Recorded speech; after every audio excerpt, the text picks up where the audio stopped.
Welcome into the Still Curtain podcast. I'm Josh Yourish, and we have a great show planned for you today. We're talking Russell Wilson, his appearance in Pittsburgh over the weekend. We're talking the wide receiver market explosion with the Justin Jefferson contract and the two lessons that the Steelers need to learn from that contract in this offseason of an explosive wide receiver market.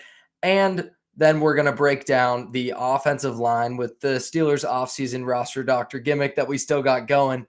And we're going to do that with the one and only Donny Football from 93.7 The Fan in Pittsburgh. It's a great show. Excited to have Donny on for it. So let's get right into it and start with the man of the hour in Pittsburgh, or at least he thinks he is. That's Russell Wilson. And this Russell Wilson saga has been going on for a while. Pittsburgh only recently got thrown into it because acquiring Russell Wilson, of course, this offseason. But now it's just a massive contrived public relations tour through the city of Pittsburgh, and I could not be more sick of it. This is Russell Wilson's game plan everywhere he goes. He's fake and cringy at every possible moment. And it's a big reason a lot of his teammates in Seattle and then the coaching staff in Denver got very tired of him. The coaching staff in Denver, so tired of him on and off the field that they were willing to take an $85 million dead cap hit over the next two seasons. So let's go back before we get to Russell Wilson's appearance at the Kenny Chesney concert, one of the starts of summer here in Pittsburgh, an annual tradition. We'll go all the way back to his time with the Seattle Seahawks. His frustrations with the team really came to light after Tom Brady and the Bucs beat Patrick Mahomes and the Chiefs in the Super Bowl, a game that Russell Wilson felt like he should be in, right? He won so much so early in his career, and now he got to a point where he was looking like he might be on the back nine of his career in Seattle, and he was frustrated. He was there to collect his Walter Payton Man of the Year award, and then days afterwards gave interviews to Dan Patrick talking about that award, but he also complained about a lack of pass protection and a lack of say in personnel decisions, and kind of put his front office and coaching staff on notice after they already kind of put him on notice a few years before. So I'll go through this timeline a little bit. This is from an ESPN story in 2022 by Brady Henderson. He was able to compile all of this and how the Wilson breakup came to happen when he was traded for 2 firsts and 2 seconds, Drew Lock, Noah Fant, and Shelby Harris to Denver in 2022. So that began in 2019. And there were frustrations. Really, this is when things started to come to a head with Pete Carroll and him allegedly taking the foot off the gas in a game against the Falcons. The Seahawks got out to a 24-0 lead. Russell Wilson was the MVP frontrunner in 2019. There was all the talk about how he had never received an MVP vote, and this was going to be his season to do it. He threw 2 touchdown passes in the first half, got out to a 24-0 lead.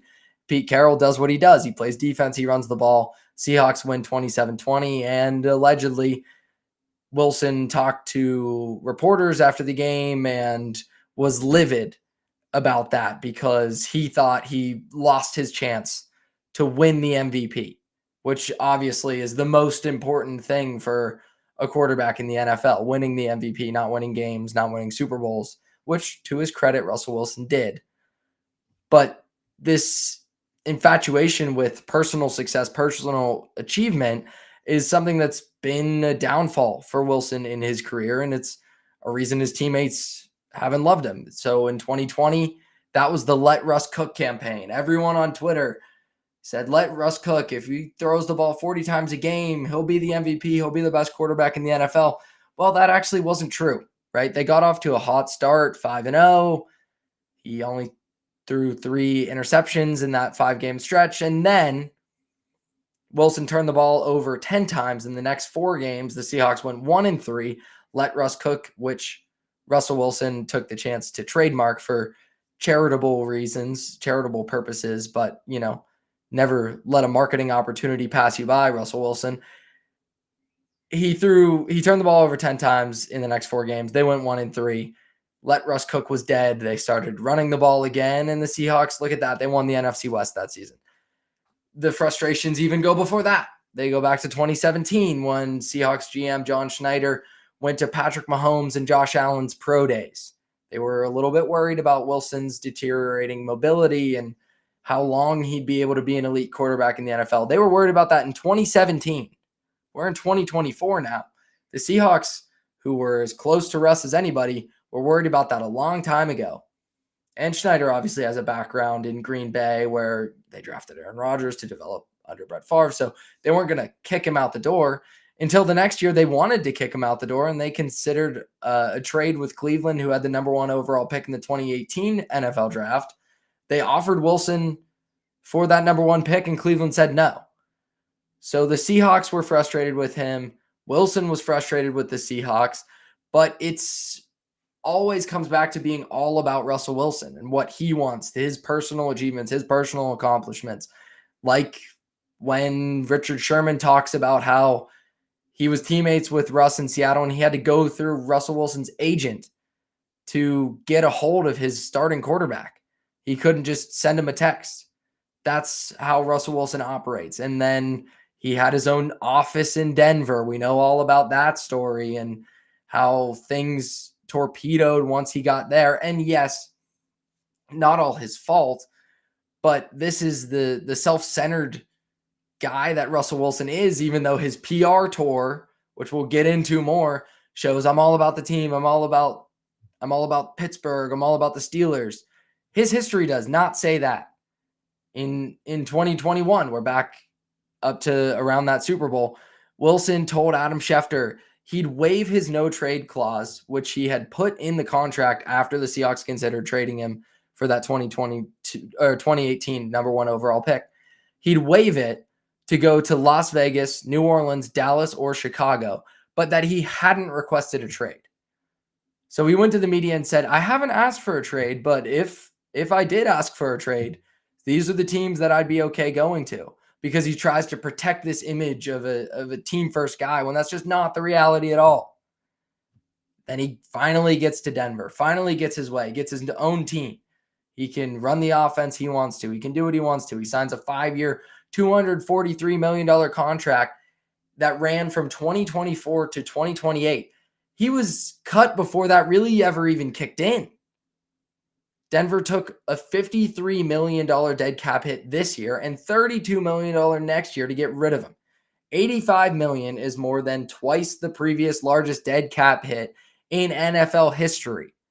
And Russell Wilson, off of that, waltzes into Pittsburgh like he's the savior. He's posting videos, working out with his sunglasses on, ridiculous video. He's thrown out the first pitch at Pirate games. He's at Penguin games with Ciara. He's doing a ridiculous photo shoot at Permane Brothers, wildly overdressed. And now he goes on stage at the concert, at the Kenny Chesney concert with the Zac Brown band and gives him a jersey and daps him up like 4 times in a video that's cringy, even though you can't hear what they're saying. It's all about Russell Wilson. It's always all about Russell Wilson. I mean, did we not learn from last year when Kenny Pickett went on stage with Luke Combs and chugged a beer and everyone was in love with Kenny Pickett? The only thing that matters to Steelers fans is if you win football games. They don't care if you show up at a concert. They love it. They'll repost it on Twitter. But Kenny Pickett was a hometown guy. He was a Pitt guy. He was a Steeler. Everyone loved when he went on stage with Luke Combs. And they forgot about that immediately when he started turning the ball over, when he started playing poorly, when he started whining and being all about himself, when he wouldn't dress in, ironically, Seattle when he was healthy enough to be the backup. Steelers fans like a quarterback that wins. That was the deal with Big Ben. He won games. Everyone loved him. So newsflash, Russell Wilson, this PR tour, this isn't going to get Steelers fans to love you, and it's not going to hold if you start turning the ball over, if you start losing games, if you run a poor offense, if you hold on to it too long and take sacks like he did in Denver. Just last week, Wilson was asked about Justin Fields getting on the field with him in a slash role, right? We all know how Cordell Stewart was used at running back and receiver. And when you have an athletic player like Justin Fields, 6'4", 225, runs a 4.3, you get him on the field. So that's been the hoopla this off season with Wilson in pole position, like Mike Tomlin likes to put it, to be the starter. Wilson's going to be the week 1 starter. So he was asked about what he would think about Fields getting on the field with him. And he said, all the things he can do. He's dynamic. This is a quote. It's all about us winning. That's the focus. End quote. Is it? Are you sure that's your focus, Russell Wilson? Nothing you've done since 2017 has told us that that's your focus. It's all about us winning. We'll see. If you keep gallivanting all around Pittsburgh with your wife and taking extravagant pictures at Permane Brothers, which is the most ridiculous thing ever. That's why I used it as the thumbnail for this show. When you start to play football games and how your teammates respond to you, that'll show if you're really all about winning. Because this is a guy who just had to eat an $85 million slice of humble pie on his way out the door in Denver. And he's still waltzing around like he's the superstar quarterback, like he won a Super Bowl in Pittsburgh. He hasn't played a snap here. I'm fine with athletes being themselves, right? I love athletes being themselves and having a personality. That's not what this is with Russell Wilson. This is a meticulously contrived public relations tour to try to get the city of Pittsburgh to fall in love with him. And the city of Pittsburgh is not going to fall for it. The only way that Steelers fans will rally around Russell Wilson is if he wins games and plays well on the field. And it's all about winning.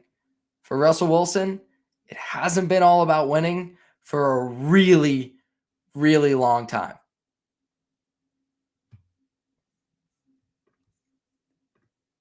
But if you're all about winning, maybe you should check out the DraftKings Sportsbook. Quite a segue into an ad read. Hey, Steelers fans, DraftKings is offering a fantastic sign-up bonus for new users. New customers can place a $5 first bet on any sport to instantly claim $150 in bonus bets when you sign up with our code FSBETS. You will also receive one single game parlay reward every day. The best part is that you will get both rewards even if your first bet loses. Using our code FSBETS not only gets you these bonuses, but it also directly supports our podcast. So make sure you use that code. If you've been considering signing up for DraftKings, use the code FSBETS to maximize your first bets. This offer is only available to new customers who are 21 plus and physically present in legal gambling states. Please remember to always gamble responsibly. Check out the episode description for full terms of the offer to see if you qualify. And now that gets us to another massive contract, because the news this offseason is, who is Russell Wilson going to throw to in Pittsburgh? We don't have a ton of receivers. Traded away Deontay Johnson for Dante Jackson from Carolina, and a move that I support. I'm happy that we moved off of a player like Johnson who was up and down and not going to really be a fit in the Arthur Smith run first offense. But it leaves a void. And I talked last week with Tommy Jagai when he came on and we did the skill player breakdown about the grab bag of receivers that the Steelers have for wide receiver 2. Maybe it'll be Roman Wilson, who knows? But the wide receiver market, this is something that's been building over the past couple of years. It's exploding. Justin Jefferson today of the Minnesota Vikings signed a 4-year, $140 million contract with a $35 million annual cap hit. He becomes the highest paid wide receiver in the NFL. After that distinction belonged to A.J. Brown, who signed earlier this offseason for 3 years and $96 million. Amon-Ra St. Brown, who usurped him when he signed for 4 years, $120 million. And now Justin Jefferson blows everybody away at 4 years, $140 million, with about $110 million guaranteed on that contract for the 25-year-old receiver, who is pretty widely considered the best in the NFL. The market for wide receivers is just on a completely different level than it was years ago. And there are two lessons that the Steelers need to learn from this. First, wide receiver is the second most valuable position in the NFL. Quarterback is always number one. It will always be number one. Wide receiver is number two.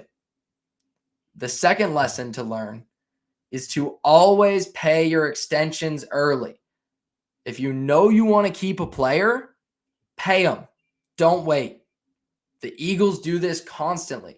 The Eagles, like the Steelers, have organizational stability. Howie Roseman's been there for a long time. He's tied at the hip to the owner, Jeffrey Lurie. They might change their head coach. The stability's a little different there, right? Ours is more Mike Tomlin. There's been some change at GM, but really it was just passed down to Omar Khan.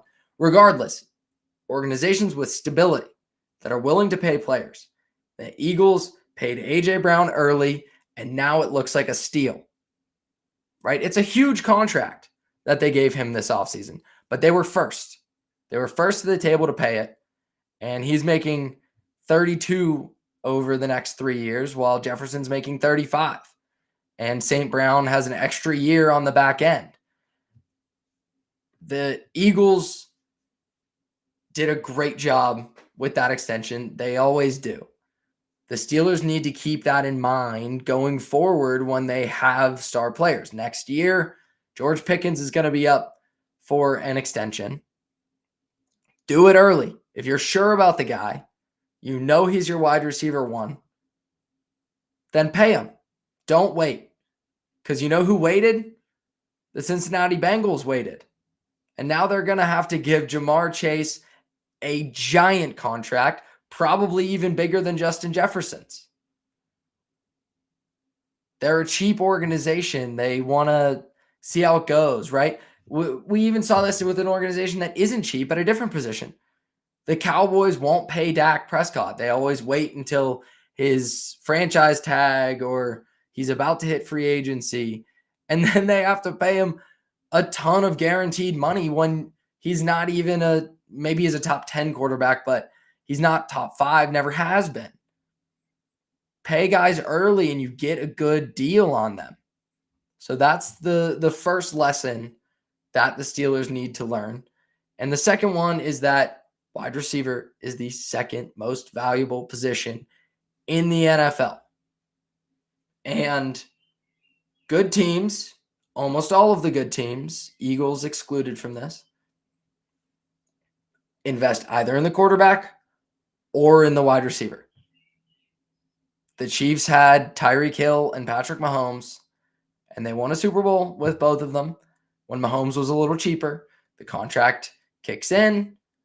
The Chiefs realize we can't really pay both of these guys, and our quarterback gives us a very high floor for our offense.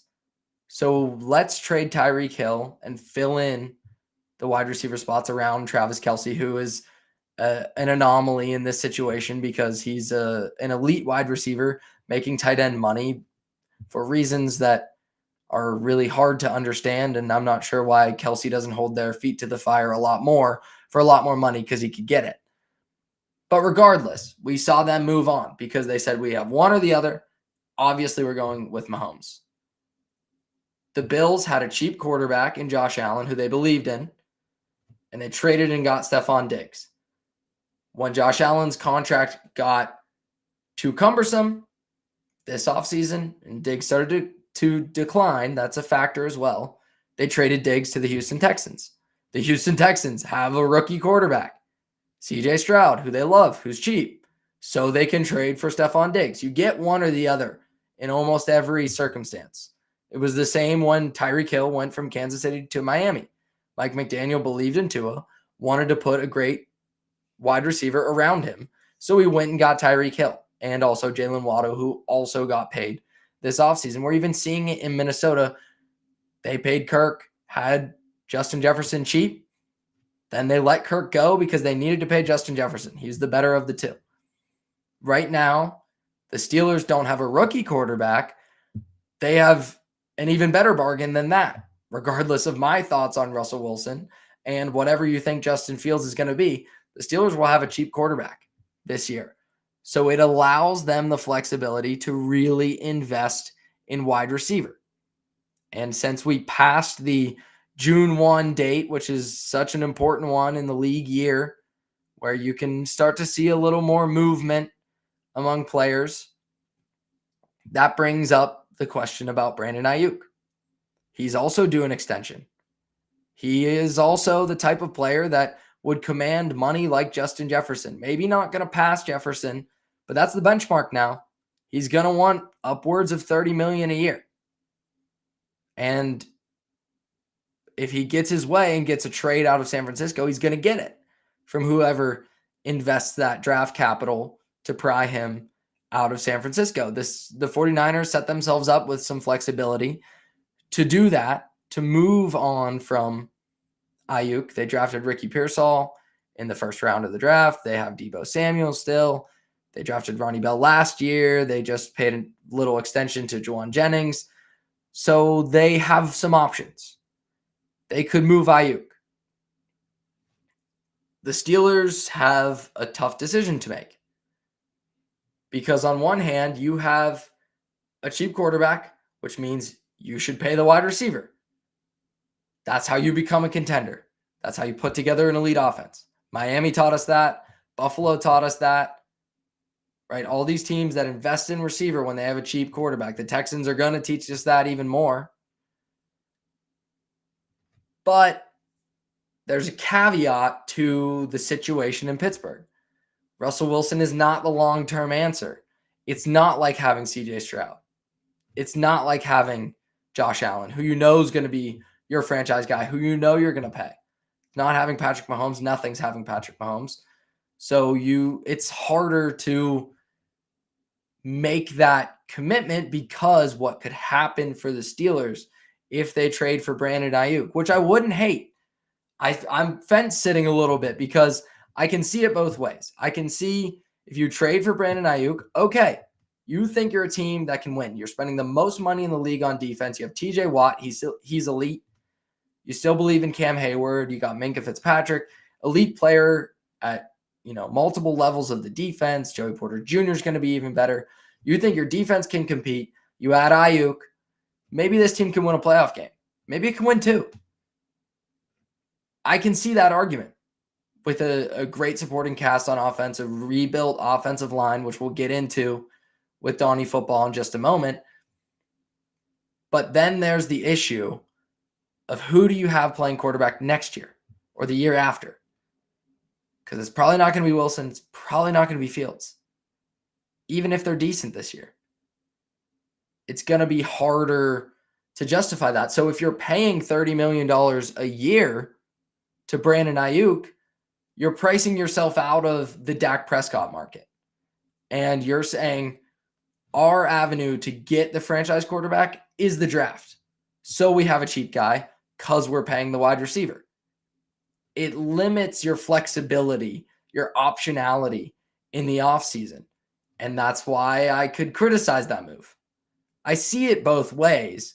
I don't think the Steelers are going to do it, but it's important that they learn that lesson. When you get the quarterback and he's cheap, you pay the wide receivers. Right now, they have the cheapest offense in the NFL. They have a bargain with Wilson. I'm not sure they're maximizing it. But I'm also not sure that going all in on Russell Wilson after everything I said at the top of the show is the right way to build a championship contender. And before we get into Donny Football from 93.7 The Fan, I'd like to ask you if you're a fan of the Pittsburgh Steelers and you'd like to support the Still Curtain podcast, if you'd please consider subscribing to the Still Curtain podcast on YouTube. We appreciate your support. We love having you watch and having an audience to talk to about this stuff. And with that said, it's time to welcome on Donny Football. Welcome on Donny Football from 93.7 The Fan in Pittsburgh. How's it going, Donny? Great, Josh. I appreciate you having me, buddy. Hope all is well. Yeah, of course. Do you get a chance to go down to the concert this weekend? Go see Kenny? I never really go in. I tailgated a little bit, but I haven't gone in like probably 10 years, and that was the only time I ever went in. I think Big Ben came out at the end. Yeah, Ben. I saw Russ was out. I'm opening the show talking about a little bit about Russ's appearance and his PR tour around town. You do the whole gravel lot tailgate experience. I didn't go there. I was over in one of the ones by PNC Park, but yeah, it was a good time. Good stuff. What you a big for those that don't know, Donny Football is the preeminent tailgater in all of Pittsburgh. And but what's your favorite concert that you've been to? You have any good ones? Actually, yeah. I'm not a huge concert goer, believe it or not. I mean, I've always been more on the side of sporting events. I don't know. I guess like the unpredictability of a sporting event, even though it could end up going south, for me is more worth it than a concert where okay, they're going to sing all of their songs. They're going to sing all of their hits. Yeah. It's going to be a fun sing-along time, but that's that. I did go to Billy Joel, though, a couple of years ago when he was at PNC Park, and that was awesome. Piano Man Live was probably one of the best song experiences I've ever had. Yeah, that's an awesome one. I was never a big concert guy. I was sporting events the same. I mean, obviously, we're going to get to football here in a second. But I went to like the Jonas Brothers a lot with my older sister because that was just, didn't have a choice in the matter. But I've gotten around to some concerts. I might have to go to Kenny Chesney in Pittsburgh at some point. It seems like the spectacle, at least of the city, is worth it. Yeah, I mean, I know that his prices, at least to go in, are down. I mean, I see the prices that people pay to go see like the up and coming guys, and I guess they're not even really up and coming anymore. But your Morgan Wallen, your Luke Combs, I mean, those are a couple $100 a seat. I'm pretty sure you can get into Kenny Chesney now for like $40 to $50. That's not too bad then. No, I'll have to consider it. Other than that. Before we get into football, and I promise we will, you've been running. How's it been going with the training? For those also that don't know, Donny and I and Andrew Filipponi, who is, those are 2/3 of the PM team on 93.7 The Fan afternoons, are going to be racing the other third of the show, Chris Muller, at some point in a half marathon. We're doing a relay and trying to beat Molsey. So how you've been running? How's training been going? Yeah, I mean, it's going pretty well. I'm trying not to burn out too quickly. Sometimes I have trouble with that. I mean, you're a professional runner at this point. You ran all the way through college at a high level. But I mean, I've had days where I've gone multiple miles and have been like around 9 minutes, which is always a nice feeling. But I don't want to go. I don't know, like your. Like my 10-minute mile is probably like your 6-minute mile. Like if I could hover around there, I'm normally pretty happy if it's like a couple of miles at a time. Yeah, maybe more like 7 minutes for me, but somewhere around there. That's good. I'm glad. I'm feeling confident. I feel like we're gonna get Molsey. He's tweeting about running more and more, but I think we'll get him. Yeah, I don't know what Pony's training regimen has been like. He has a personal trainer now, though. Oh, there you go. Yeah, he also has to do, which I think you'll appreciate this as a runner, since he lost our NFL picks for the year. Yeah, he has to do a beer mile at some point. I've never done a beer mile. I'm so intimidated by them because I feel like I should be good at them, but it's just filling up the stomach. It would be so scary to just lose it all on one of the laps or something. Yeah, I mean, I'm sure running wise for you, you'd be fine, but Pony will fail horribly, I think, if we do it, because it's not like he has all the time in the world either. I think Chris is going to set it at like under 15 minutes, which I think that'd be pretty difficult for anybody, let alone. Yeah, that's got to be tough to get 4 beers down and do the mile. That's good stuff. All right. Well, the premise for our football conversation, as I prefaced you on, we're doing like an off-season physical with the Steelers and their roster. And of course, I'm talking to you about the offensive line. So before we get into it, I'll just kind of break down the lay of the land. The Steelers have been very healthy on the offensive line the past 2 years. Last season, only 6 offensive linemen played over 100 snaps, and they upgraded big in the offseason, of course, in the draft, replacing Mason Cole and Chukwueze Okorafor with Zach Frazier and Troy Fautanu. Broderick Jones was the big addition last year, and he was shaky once he got put in at right tackle, replacing Chooks, allowed 34 pressures in 450 pass blocking snaps.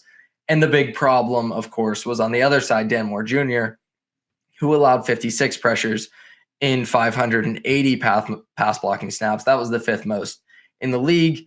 The run game was solid, but running to the left wasn't too good with Dan Moore Jr. over there. It should improve with Fautanu. How do you see the investment of this team in the offensive line? It seems like the number one thing that Omar Khan and Andy Weidel have tried to upgrade. Yeah, I mean, I love what they're doing right now. I mean, if it doesn't work out, then it doesn't work out. But I mean, you can't say that they're not making an effort to do so. And I think when you immediately connect the dots to Andy Weidel, where he just came from, he was in Philadelphia, and you think, how did that team really become as good of a roster as it was? It's because they built both sides of the line, offensively and defensively. I mean, think of some of the names on their offensive line, and it's really hard to find guys that truly did not work out. Like, maybe not every guy is a superstar. Not every guy is Jason Kelsey. Not every guy is Lane Johnson, but they have had just solid offensive line play across the board for the better part of the last decade. I mean, definitely the better part of the last 5 years. And think of where the Steelers went to last year to help bolster that, try to bring really a mean streak to the offensive line. Free agency, one of their early moves, they go after Isaac Seumalo, which is a move that I was a big fan of. And where did he come from? He came from Philadelphia. And I know that it took him a couple of games to get his game under him last year with the Steelers, but once he did, he really became a key piece up front. So you have 2 veteran guards, and I don't know how long James Daniels will be around for. I know we'll get to that soon enough. But I think they immediately made an upgrade at center with Zach Frazier. I don't know if he's the next perennial all-pro center, but let's take a look at what they were working with. Basically, it's going to be an departure. Yeah, I mean, since the departure of Marquise Pouncey, they had Kendrick Green, who was played out of position, and they had Mason Cole, who was, I think, okay at his best. He struggled to get the ball back to the quarterback more than anything. I think Zach Frazier will be incredibly solid, has that wrestling background. I'm excited for him. I think that they got very lucky and fortunate that he fell to them at 51 in the second round. And then I think they just have to make sure they play their tackles where the guys are comfortable. Now, both of them played in college at left tackle. I don't know how they feel about one guy at right tackle or the other, but the crux of the problem is they cannot go into the season and say Dan Moore is our starting left tackle. Like, we've seen enough of that guy at blindside tackle. I get it. Nice story. They think more highly of him than we do because he was a 4th-round pick of theirs, and he hasn't been a total bust, but he's not a good player. I mean, he's again another guy who I would say is okay at best. He's had some nice moments against, oddly enough, people like Myles Garrett.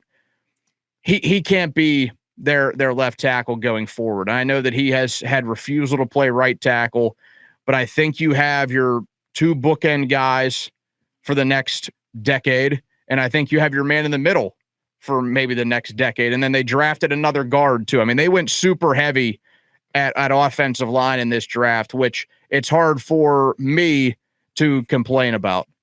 I love what they did and all those things that you hit on, because it seemed like the offensive line was such a big issue. It was a big strength on the team in 2016, 17 when it was DeCastro and they developed Villanueva and Pouncey, all those guys, and the entire thing just crumbled. And a part of that crumble that you talked about is playing guys out of position. And that was a big issue with Kendrick Green moving to center and Kevin Dotson, who they insisted on putting at left guard, and moves over to right guard when he gets to LA and talks about how I'm a right guard. This is where I'm comfortable playing, and becomes one of the best guards in the league. That's my big worry about Broderick Jones and about this offensive line. Is he going to be able to make that transition to right tackle? Because it seems like that's where he's going to be slotted, with Fautanu playing left tackle almost exclusively in college. I mean, the interesting thing there is he wasn't playing the blind side like you mentioned with Dan Moore, because Michael Penix Jr. is a lefty. So he's, more that road grader, a run blocker, but both have the versatility to do both things. I won't necessarily ask you where they'll slot in, but in reference to Dan Moore Jr. refusing to move from left to right tackle, you have a background. I mean, it's high school, but you played on the offensive line. From talking to people and doing it yourself, how difficult is it to move around on the offensive line? And then do you feel comfortable with either Jones or Fautanu making the move full time?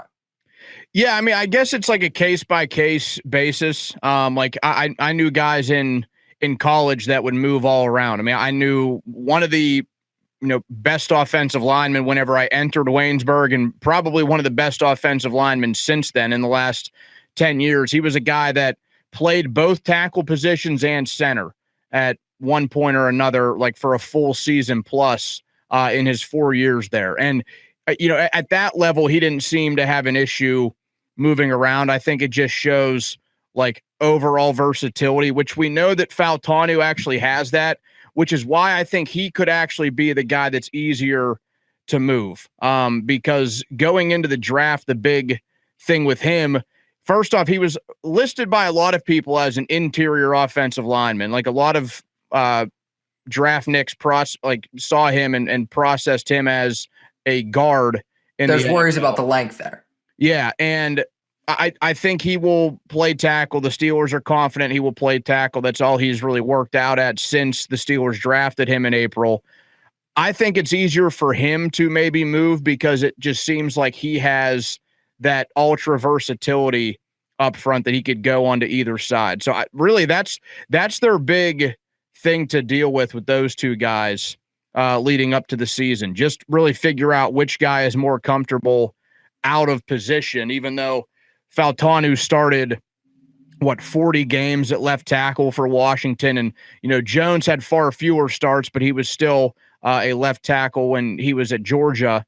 And like you added, Michael Penix being a lefty, Fautanu was not the blindside guy for the Huskies last year. So I would actually think that Fautanu, given his versatility and like the background we know, that it seems to be the case that everyone expects this guy to be able to play every position, because that's something else. I think it was Jeff Schwartz, I want to say, a former NFLer in his own right. I think after the draft, he said this guy could play any position on the Steelers offensive line if they wanted him to. So we know that they usually lick their chops at things like that. They love that offensive lineman versatility.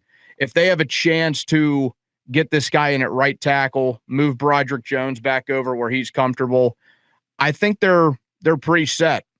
Because if more than just the Steelers believe a guy can play more than one position, then I feel a little bit better about it, because it wasn't the case with some of the other guys that they drafted and tried to do that with. You mentioned Kendrick Green, who honestly didn't look all that bad as a guard last year in Houston before injury. It seemed to be a fit there. Yeah, and Kevin Dotson was one of the best guards in football last year when the Rams played him where he felt more comfortable. So it seems like Fautanu, out of the two young guys, he has the better shot to me that he could play right and Jones could play left. In terms of the investment, that's something when I came on as a guest on this show for Tommy Jagai earlier before the draft, we talked about the possibility of can the Steelers get a tackle and a center? Because at the time we were saying maybe they take Graham Barton and move him into center. And that scared the hell out of me because we've talked about moving guards to center and guards to different guard spots. And that was a fear of mine. Getting the true center in Frazier later, like you said, a stroke of luck for Omar Khan and Andy Weidel to that Frazier fell that far to them. They're able to get that guy they can put right in there. And now my only worry is that they're not going to give both of these guys a chance to start in week one because we saw Broderick Jones lose out to Dan Moore Jr. and Chuks Okorafor and never really even have a chance. I mean, last year, two of the Steelers' most exciting and best players were Broderick Jones and Joey Porter Jr. Neither of them really played early in the season, which is a huge frustration because Jones less so than Porter Jr., but they were good players once they got on the field. They were upgrades. Do you feel like they're going to start both in week one? So I would like to think so. I think that Frazier actually has the easier time. That feels like a done deal. Yeah, right? Pretty much everybody who's around the team, like every guy that writes for the team, every man or woman who, is out at practices every single day, they seem to think that Frazier, even though he will have to win the job, he will definitely be the pole position guy, as Mike Tomlin likes to say, going into training camp, because the incumbent is no longer there. Mason Cole is out, and the only other guy on the roster who they're really considering is Nate Herbig. And just because he's one of those versatile, can play center or guard, they didn't even really consider James Daniels, even though he played there in college. And some actually believe he's better there than he is at guard. It seems like Frazier will pretty much be a shoe-in, barring injury, to be the center on day one.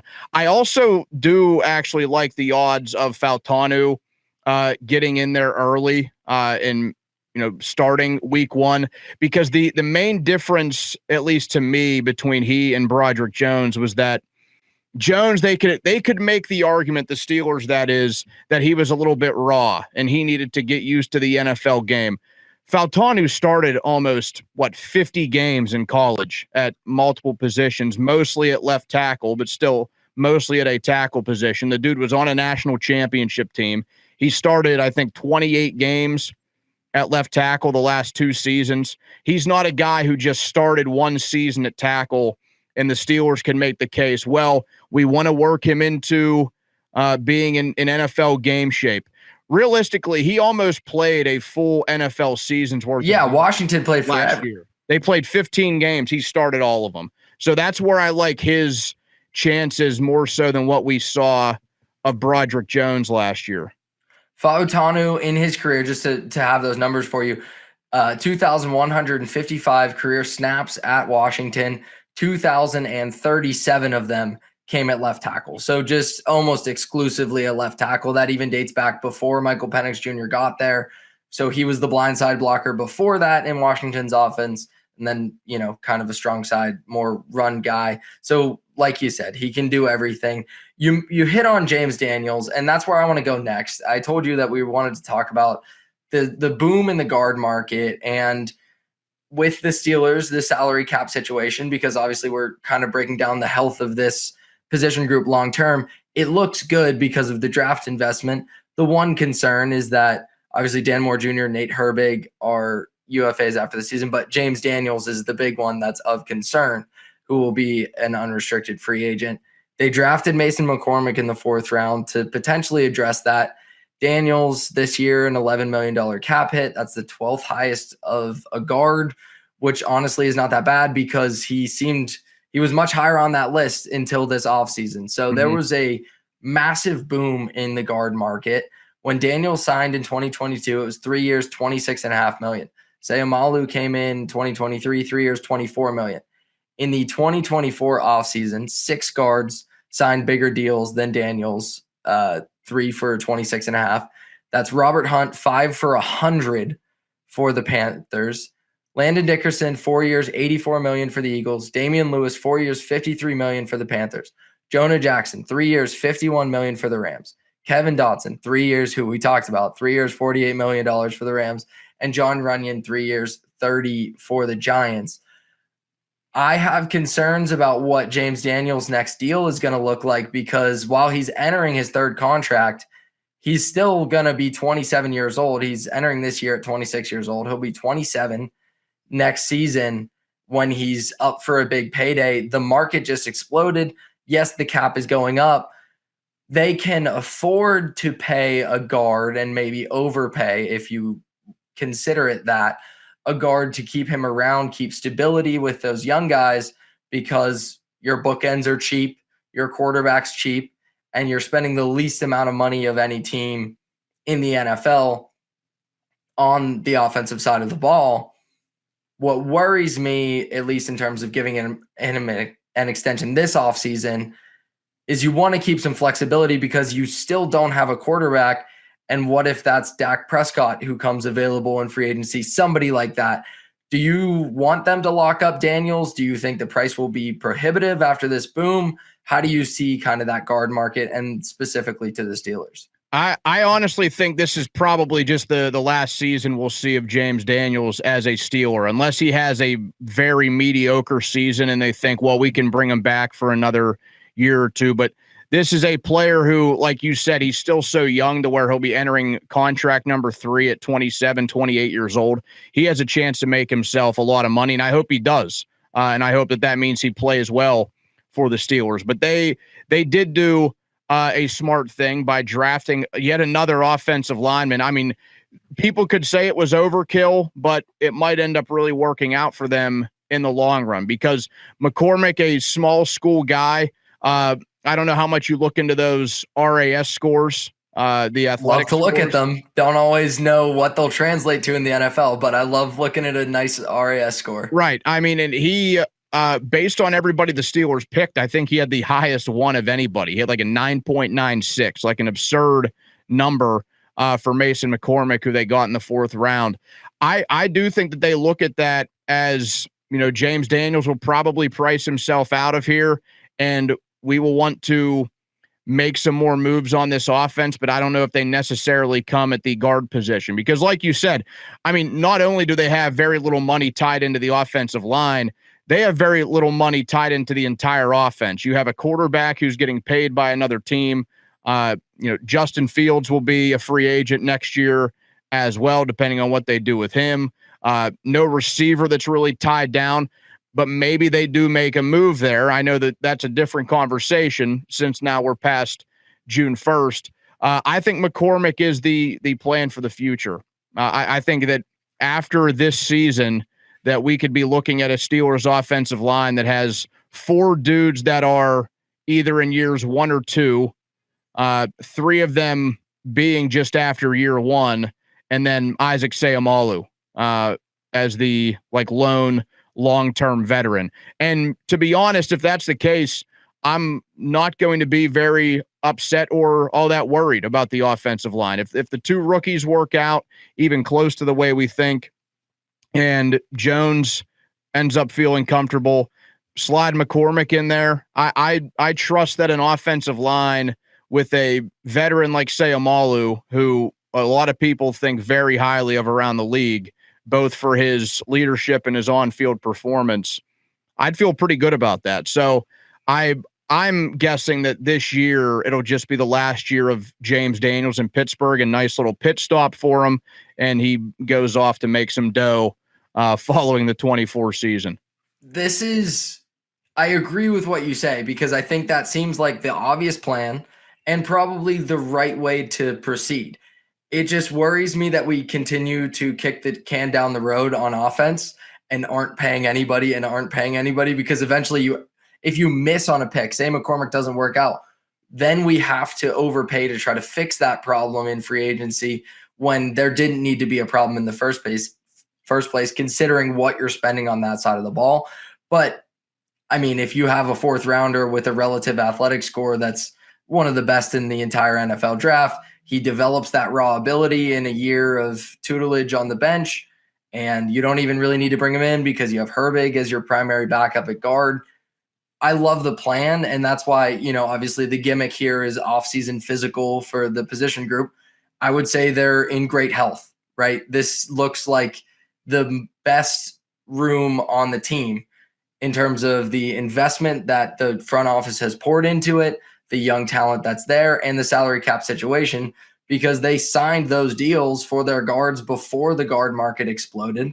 If they needed to do that this offseason, maybe they end up with a John Runyon paying even more than James Daniels, and that's not exactly an upgrade. So I feel really good about the situation in the offensive line, and that's obviously the conclusion we were going to reach with this. At some point, you have to pay somebody, but it doesn't have to necessarily be James Daniels, because he hasn't been somebody who's changed their offensive line necessarily. He's an average player.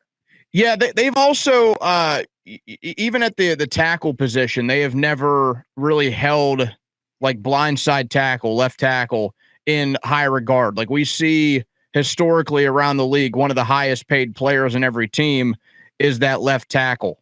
Or maybe it's a right tackle if your quarterback's left-handed, but let's just say for sake of argument, your left tackle, your blindside guy. The Steelers have never seemed to hold that position in high regard. I mean, even whenever we were younger, Josh, you think of growing up and they had good players there, but they didn't have. It was never an all-pro. It was never a stud, and they never heavily invested in that position. Do you think so? This question jumped into my mind when you brought that up. Do you think that's a symptom of having Big Ben, who's 240 to 65 pounds and can chuck dudes off of him, and you don't have to invest because you have a generational quarterback from that aspect? Or is that an organizational philosophy? It could have been. It very well could have been, because you think of like Marvell Smith, Max Starks, Al Villanueva, like all good players at one point or another, and maybe some for longer than others. But like you said, never really like perennial all-pro level guys. Now, what I do think was a bit of a change in philosophy, and again, I think this came with the departure of Kevin Colbert, the insertion of Omar Khan as the team's general manager, Andy Weidel as the assistant GM. They did something last year that they hadn't done in over 25 years, and then they did it 2 years in a row by drafting an offensive tackle in the first round. So I think that seemed to be their plan, because you think if Fautanu and Jones both work out and become really good players, become Pro Bowl or all-pro caliber players, then the Steelers were able to do this and have years of control over these guys before they do have to pay them. And, you know, by that time, the salary cap is going to be astronomical, because it just continues to boom around the league. And I think that whenever you hit on that, sure, it's not quite the same as, well, you know, you have a quarterback on a rookie deal who is a stud. It's not quite to that degree by any means, but sometimes it gets tough to pay big money for those tackles, like, because how many of them really do get out on the open market that are the elite of the elite? And the Steelers have a chance, if their first round picks turn into what they're hoping and thinking, they could have two of them for the next 4 to 5 years. Yeah, and that's why this group is in such a good position, and it's just such a good spot, because Weidel, I always point to Andy Weidel with this. He seems to be the person they brought in who kind of changed that philosophy. And like you said, with the Eagles, he prioritized the offensive line. That's what he's doing here, and that's why I love this group. Before you go, and thank you for giving me so much time and talking offensive line. Absolutely. I mentioned that you're the preeminent tailgater in all of Pittsburgh, and we're a Pittsburgh Steelers podcast here. What are your, and I didn't prep you for this on purpose because I wanted the spur of the moment, whatever pops into your head. What are maybe your 3 top tailgating tips for Heinz Field Acrisure Stadium, and one of your favorite tailgating stories from a Steeler game? Well, tips wise, I mean, I'm always an advocate to get to a spot as early as possible. I know that depending on the lot, depending on if it is a private lot or a stadium lot, I know those times can differ. But you don't want to be the guy that hosts the tailgate and doesn't get there until like 10:30 for a 1:00 game, because by that point, it's shot. You have maybe like an hour and a half to get things done. Then at that point, you're wrapping things up, you're cleaning up, you're trying to get into the stadium for a 1:00 kick. So I'm always the advocate of get there as early as possible. Also, I think not trying to think how to phrase this, like not being worried about having to make a little walk if need be, whether you are somewhere like the gravel lot, which is a bit of a walk from the stadium, or if you're on the other side by PNC Park, like, don't be afraid to, like, okay, we have to make a little bit of a walk, because it might pay off for you, whether it be you get out of there quicker after the game. When it comes to traffic, we know people like to beat that as much as possible. Also, I think that you try to have sort of a plan, like whether you're with, like, obviously have a plan, but whether you're with a group or just, a couple of people, like spread the wealth a little bit, spread out the responsibilities a bit, almost like whenever you're living with roommates or what have you, like, hey, this guy, like, you're responsible for this. This guy's responsible for this. Like, hey, could you guys get this? Like, don't put too much on your plate, because you're going to have plenty on there, but don't put everything on there, because then if you forget one thing, and it may be a key thing, everything's out the window for you. So, like, I believe in spreading out the responsibilities a bit on it. When it comes to delegate. Yeah. When it comes to stories, now this is from our gravel lot days, which, by the way, we have since moved our spot. I believe the gravel lot's set to become a gas station in like the next year or two. I saw that, like, that's devastating news. Yeah, I saw that headline within like the last 6 months, and we've since moved to around the Science Center. But there was a guy who every single 1:00 or 4:00 game, he wouldn't do the night games, but every 1 or 4:00 game at the gravel lot, my man just rolled in with like a lifetime supply of Crown Royal. And it was all different kinds. I don't know what the guy's story was. He never really told us. I went with the philosophy that he got like hit by a Crown Royal truck one time, and that was like part of his payment. No idea what the story is with it, but the guy would, like, every half hour or an hour, just like invite people over for free shots. And it was an electric time. He would do a toast. He would do it all.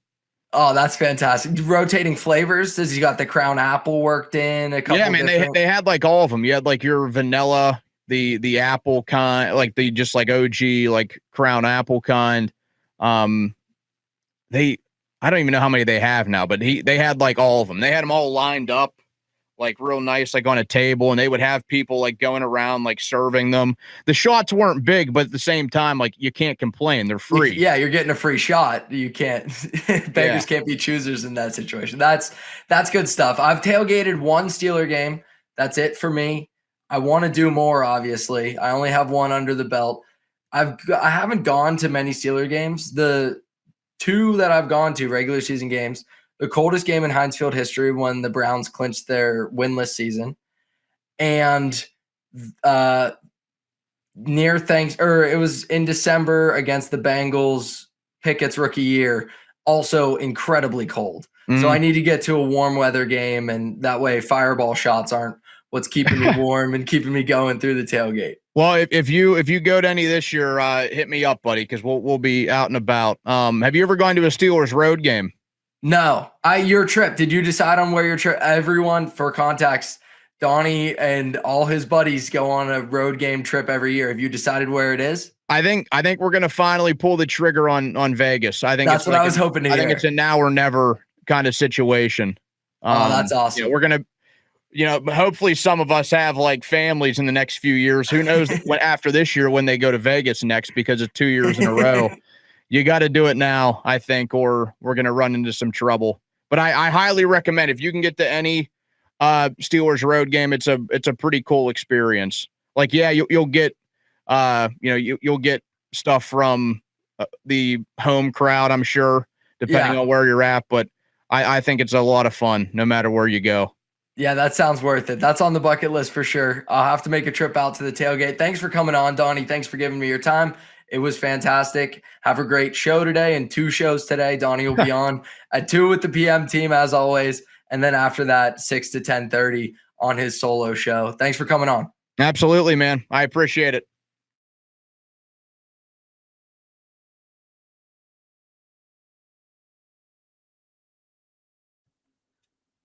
Apologies there. That'll do it for the show for us here. A big thank you to Donny Football from 93.7 The Fan. You can hear him right now on 93.7 The Fan if you're in Pittsburgh. And a thank you to you for listening on YouTube, on Spotify, wherever you are. Make sure to subscribe to the podcast, share it out as much as you can, and tune in on Wednesday for Tommy Jagai and Shane Kubis as they're breaking everything down for you on their Wednesday show.